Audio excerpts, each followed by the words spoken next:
If you have been subscribed to my channel for any length of time, you'll already know how much I value boats that are designed to go out to sea, not just when the sun's shining and it's flat calm out there, but when it's in the middle of winter and a gale's blowing in. As much as we all enjoy the good weather, if you spend any real time on the water, you'll inevitably find yourself in conditions that are less than ideal.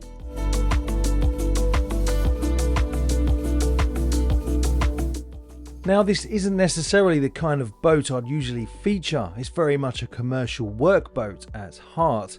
But when I saw that one of Safehaven Marine's boats had come onto the brokerage market, I knew it was worth a closer look. Knowing my audience and subscribers like I do, I had a feeling you'd be just as interested in a vessel that's built with this level of offshore capability and engineering focus.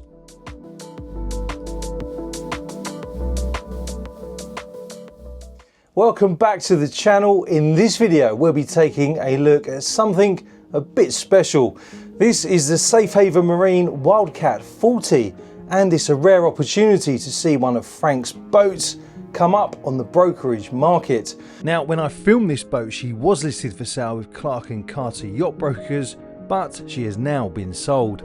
However, fear not, as all of the boats which I have featured that are for sale can be found on my Linktree page. I will leave the link pinned in the comments and in the video description. When I spoke to the listing broker at Clark & Carter, I remember saying that I didn't think it'd be long until she found a new home, and it turns out I was right. Built in 2008 to commercial specifications, but only ever used for light leisure and fishing in the Thames Estuary, it's in very clean, lightly used condition. If you know Safehaven Marine, you already appreciate what this boat offers: offshore capability, practical engineering, and rock solid handling. This one's powered by twin Yanmar 480 horsepower engines running conventional shafts with 4-blade props, giving an easy cruise of around 20 knots. It's also fitted with a bow thruster, Onan generator, and a full Raymarine electronics package at both helms, down here and up on the Flybridge as well. The hull is laid up to Lloyds standards in GRP with a 4.8 metre beam and a draft just under a metre. She's Cat B rated for 12 passengers and designed for offshore work, but with a layout that works just as well for cruising. There's a central helm with suspension seating, a well sorted galley, and a sensible accommodation layout. So stick around to see the full walk around, because this is one of those rare platforms that ticks a lot of boxes for anyone after a capable go anywhere boat. Before I do show you around, please don't forget to give the video a like, and also don't forget to subscribe as well. It really does help the channel out, and it means I can get on more boats just like this one. So join me as I show you around one of Safehaven Marine's formidable boats. The Wildcat 40's twin hulls have a sharp, fine entry low down, allowing the boat to slice through waves rather than ride over them.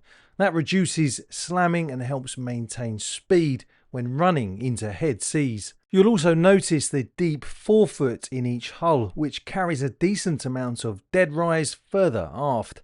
That allows each hull to displace water efficiently while staying directionally stable, especially important when quartering into chop or in confused conditions. Bridge deck clearance is generous too. It's enough to reduce wave impact between the hulls, which helps eliminate pounding and keeps the ride as comfortable as possible. And let's face it, nobody likes an uncomfortable ride during a heavy pounding. Before we jump on board, we'll take a look at the underwater running gear. Conventional shaft drive with T-Met stainless shafts, supported by solid P brackets and running into 4-bladed props. The shafts are coupled with R&D flexible couplings and bonded for continuity, giving a robust low vibration setup that's ideal for offshore work. If we move around to the transom, you can see the high mounted wet exhaust outlets well clear of the waterline, which helps reduce back pressure and prevent water ingress in following seas. The whole form itself flares out cleanly with good buoyancy aft, which helps keep the stern planted and stable under acceleration, even when running downwind in a heavy sea. The LOA is 39 feet or 11.9 metres with a beam of 15 foot and 9 inches or 4.8 metres and a draft of 2 foot 10 inches or 0.9 metres. Fuel capacity is 450 gallons, which is 2,045 litres. Water's 12 gallons or 55 litres, and she'll cruise at 20 knots and top out at just over 25 knots. So under this hatch on the starboard side, this is where we get access into the starboard engine bay, and the other one is just over there obviously on the port side. That's where we get access into the port engine. But in terms of the layout here, as you can see, we've got plenty of space, a really big sturdy gate there engineered into the port side, and you'll also notice as well we've got plenty of stainless steel grab rails or sea rails, hand rails all the way around this area. So when you are out at sea, you've always got something to grab onto. From this angle as well, you can get a view of the port side deck. And if I pan back down over here, this is where if you wanted to use this boat as a fishing boat, you could quite easily get a live bait well in there. Or if not, if you didn't want to use the boat for fishing instead, this would be a great place to just come and stand and enjoy the view. You can hold on to this here, look, as you're punching through those big waves. Another hand on this one, and just come back and enjoy the view. And there you can see the starboard gate as well, and a quick look along the starboard side deck, and you can get a good idea of the sheer of this boat as well. We will go up forward in a second and we'll have a look at the bow on the boat, and we'll also go up onto that Flybridge and I'll show you around there before taking you inside. I will also save the engine bay part of the boat tour till the end of the video, so we'll have a look around the port side engine bay on this boat in a few minutes. I'll open this up just so you can get an idea of how the storage is laid out up here. You can see just how accessible everything is in here. The fuel filters, the raw water strainers, sea cocks and the shaft coupling are all within easy reach. In here is also where you find the start battery, and you'll be able to spot the Onan generator mounted in here as well, with clean cable runs and solid insulation. For a working cat, the install is tidy, well laid out and clearly built with servicing in mind. Right, let's just shut that one back up, spin it around, and there we go. I do like the fact as well that you do have an overhang here as well, so if you do want to take some shelter from the elements, you can just stand under there, or if you want to escape the sun, you can stand under here and get some good shelter. Another thing to point out, if I just spin around and face forward, look at the threshold on that door there. So when you are out at sea underway, we shut this door. If you really are punching through the big stuff, then once that door is shut, you can pretty much go through anything according to how the boat has been rated. Let's shut that door, and I think what we will do now is, before we go up on the Flybridge, let me just take you along the starboard side deck. Just down there we have the filler cap for the water tank. Handily placed cleat just there, so working the lines on this boat as you're coming alongside or leaving the marina is an absolute breeze. These are really high guardrails here, so as I'm walking along, although I'm taking a slight side step, there's always something to grab onto. You do feel very safe and secure up here. Up on the foredeck, everything is built with offshore practicality in mind, and that's exactly what you'd expect on a boat like this one. You've got a Lofrans 1000 watt electric windlass that feeds 50 meters of 8mm galvanized chain, all routed neatly and anchored by a 15 kg Bruce type anchor. The deck itself is wide and flat with a raised hatch for the forward cabin and solid 316 grade stainless steel safety rails all the way around. But here we get a really good view of those 4 massive tinted windows on the wheelhouse, and also that Flybridge as well. You know, this boat would be absolutely fantastic for someone who is either thinking about going out and doing some fishing, or just going out with the family for the weekend and enjoying motoring along regardless of the sea state. Over here on the port side, on the superstructure, we have an EPIRB. And please do remember as well, if you need to update any of the safety gear on your boat, I do have a pretty comprehensive Amazon affiliate store that's got loads of stuff in it. So if you want to check that out, please feel free to head to the link in the video description or the link pinned in the comments. What we'll do now is we'll go up onto the Flybridge, take a look around there before we head inside, and I'll show you around. I'll step up here. It's nice once again to be blessed with some decent weather here in Burnham. Right, over there on the port side is where we find the helm position.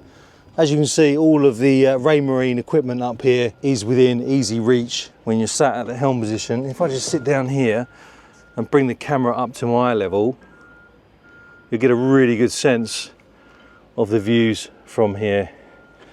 And probably this would be the best place to stand when you're coming alongside as well, or when you're leaving harbour, because you get a really good view all around the boat. Have the windshield here as well, so when you are powering through the waves, you're not going to get buffeted by the wind. Controls there for the port and starboard engine, just down there to our right. The Raymarine multifunction displays there. Digital readout for both the port and the starboard Yanmar engine.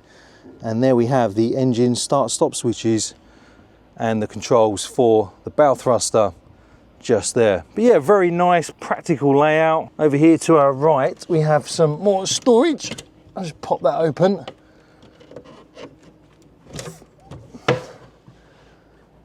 You keep your beers stowed away in there, plenty of room. Shut that back up. If I stand up and spin around, we'll have a look at the radar arch. So on here we have the VHF aerials, anemometer, big old searchlight up there as well, steaming lights and a speaker for the loudhailer, and that big Raymarine radar as well.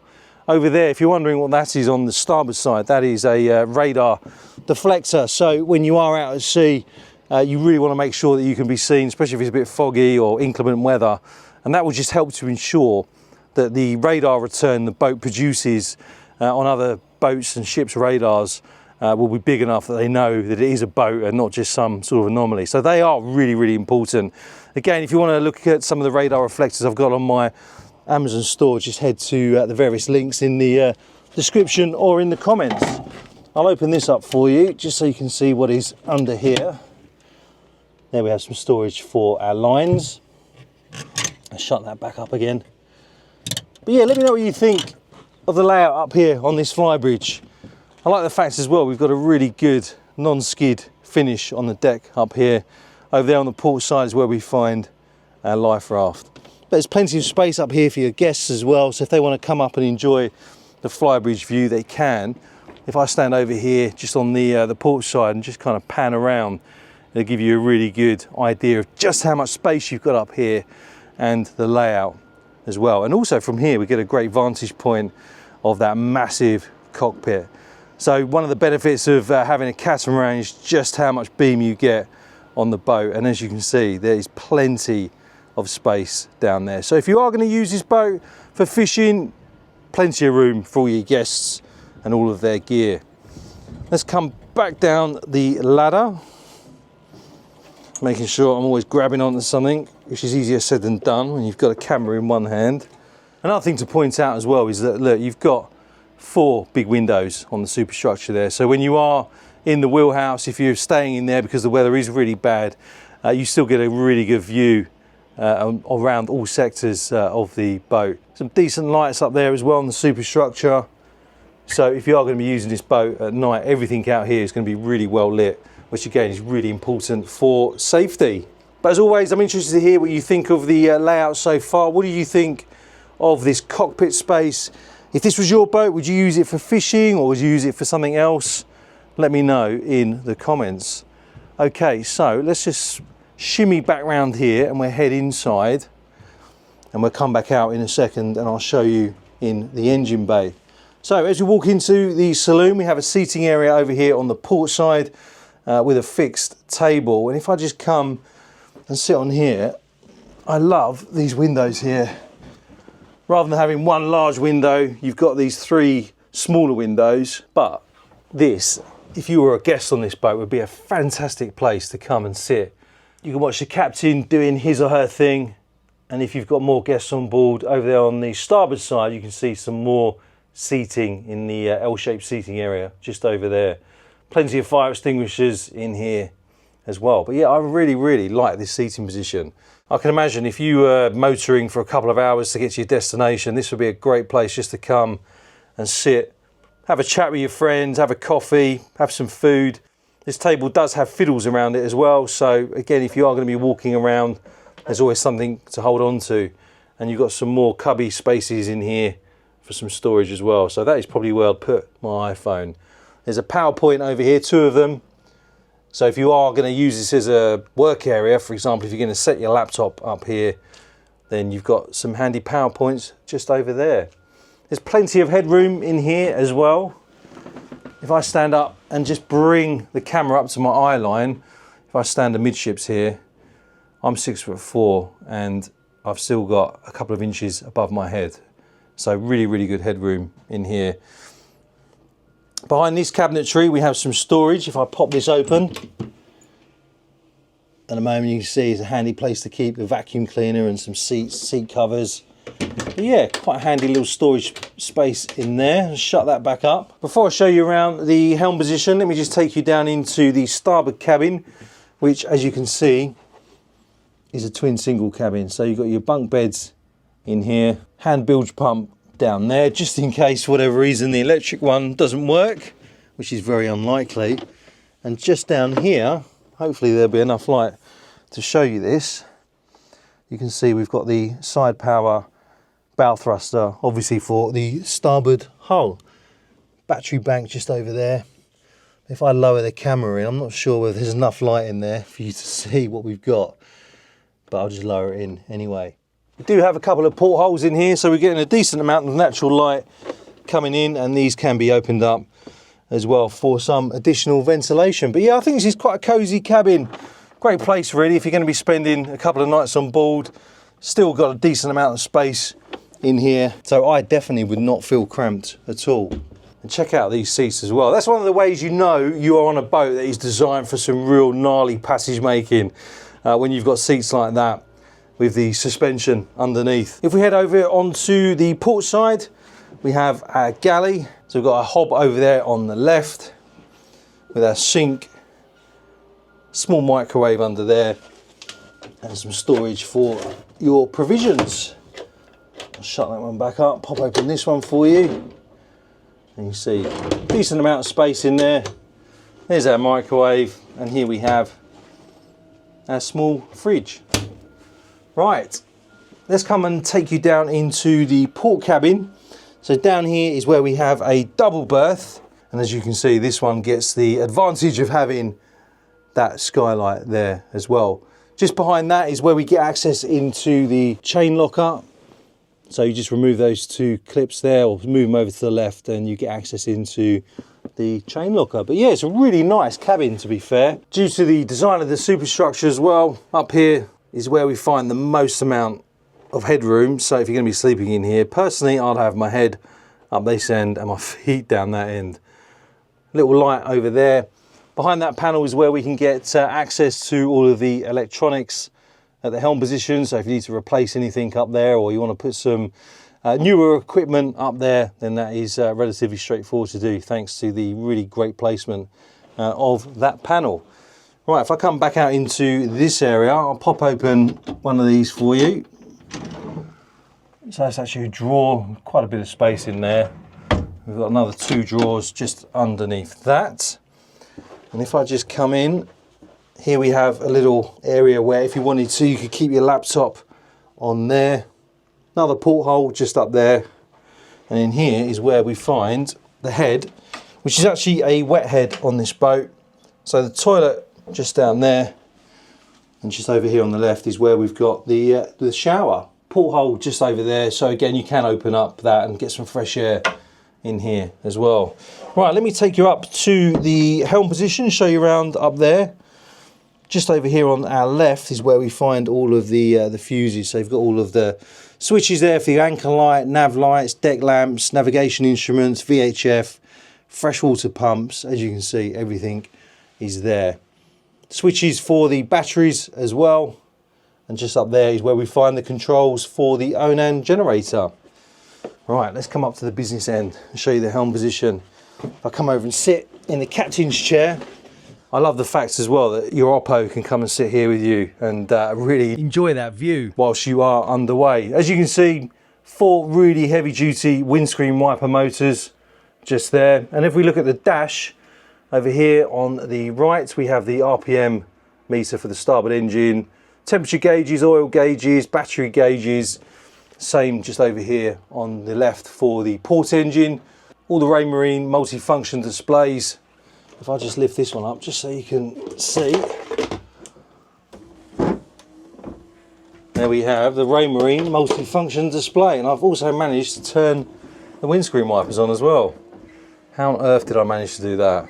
I figured out how I managed to turn the windscreen wipers on because my knee touched the switches just down there on the right hand side. So yeah, if you're wondering where the switches are for the windscreen wipers, they are there. Just down here is where we have the controls for the bow thruster, VHF radio just over here on our left, and all the other switches down here for the engine room lights, deck lights and everything else. And in case you're wondering, yes, although there are lots of stations around the boat in terms of the hand bilges, we do have the electric bilges on here, and this is where we control them. Water alarms there. And just moving up is where we find the start-stop switches for the port and starboard Yanmar engines. Very, very nice. Let me just come and sit back over here without my knee touching the windscreen wipers. Bring the camera up to my eye level so you can see the fantastic view you get. You can open up that window so you can get some ventilation in here, but there's plenty of natural light. You get a good view of the starboard sector on the boat as well as the port sector as well, but panning around and bringing the camera back round to face forward, you can get a really good appreciation. Oh, there we go. I'll just press that port windscreen wiper again. That's handy. Turn that off. There we go. But yeah, plenty of natural light, plenty of windows, really good headroom, very functional helm position up here in true Safehaven Marine style. I love this big old ship's wheel here. Throttle control levers just through there, so very easy to control the throttles whilst at the same time steering if you're having to do some tight manoeuvring in some tight spaces. But as always, let me know what you think in the comments. If I just come over here and step off the helm position, I'll just spin around slowly just so you can see that setup. But yeah, I was talking to Thomas from Clark and Carter, the listing broker for this boat, and we both said that we would absolutely love this boat. If you are looking for a really good all-purpose weekender that you can take out in pretty much all conditions, then this is a fantastic option. It's rare as well to have a Safehaven Marine boat on the brokerage market. These get snapped up really, really quickly. You've probably noticed as well we have a red light just up there on the deck head. So if you are operating the boat at night, you're not going to have your night vision ruined. You can just have that little red light on. I could literally spend all day just standing here staring at this helm position. I absolutely love it. Big fan of Frank and Safehaven Marine and the guys and girls over there. If you haven't already, I do have the sea trial video for Safehaven Marine's T2000 boat. We went out on the sea trial, me, Frank and his team. I really enjoyed filming that. If you've not seen that, you'll find the video by heading to the link in the description or link pinned in the comments. And I also did feature one of Safehaven Marine's Pilot Interceptor 60 pilot boats, a brand new one. It's in Dubai at the moment actually, but if you want to see the boat tour video for that, again, you'll find the relevant videos all in my playlists via the link in the video description and the link pinned in the comments. Right, let's head back out into the cockpit. I'm going to open up this hatch so we'll have a look at the port engine space. Lift this up, and there we have the beautiful Yanmar engine. The Yanmars on this boat are 480 horsepower diesels, 6-cylinder 24 valve units with mechanical injection and turbocharging. They're renowned for their reliability offshore and are coupled to conventional shafts through reduction gearboxes, giving a straightforward and durable propulsion setup. Fuel delivery on this boat is handled by a pair of Vitus type primary filters with clear sediment bowls, mounted for easy inspection and maintenance. Copper pipework and flexible hoses run cleanly to and from the tanks, ensuring consistent flow and filtration. Cooling water is supplied through a central sea chest arrangement, reducing the number of individual hole penetrations and allowing simplified straining and valve control from a single point. It's a compact, efficient system designed with offshore durability and ease of servicing in mind. Let me close this hatch and I will show you the starboard engine as well. Watch my fingers. Of course, the starboard engine is another Yanmar 6LY 480 horsepower, identical to port, but having a look in here gives us the chance to look more closely at the installation. The mounting is solid with good alignment between the engine and the shaft coupling, and flexible R&D couplings used to dampen vibration and of course protect the drivetrain. Overall, the engine access on both sides is excellent, with everything you'd want to get to: the belts, the filters, the strainers, all accessible without contortion. It's clearly been laid out with serviceability in mind, which is what you want on any serious offshore boat. And remember, this boat was built in 2008. But what do you think of these engine bays and the engines on this boat? Let me know in the comments below. As mentioned earlier, when I visited Clark & Carter Yacht Brokers to film this boat a few weeks ago, she was listed for sale, but has since been sold. However, if you want to find out which of the boats that I have featured are currently for sale, then head to the link in the comments or the one in the video description. Click on that and then scroll down to the bottom of my Linktree page. And if you've got access to a boat you'd like me to feature on my channel, then feel free to reach out to me. All of my contact details can be found on my Linktree page. Thanks for watching. Don't forget to give the video a like, and please, if you haven't already, don't forget to subscribe. If you're a premium subscriber to my Substack, you'll have access to a private chat where you can talk with me and other subscribers about the boats I film and write about. If you haven't subscribed yet, you'll find the link on my Linktree page. I often hear from people who are in the process of buying a boat or selling one, and it's always a privilege to share what I've learned and help where I can.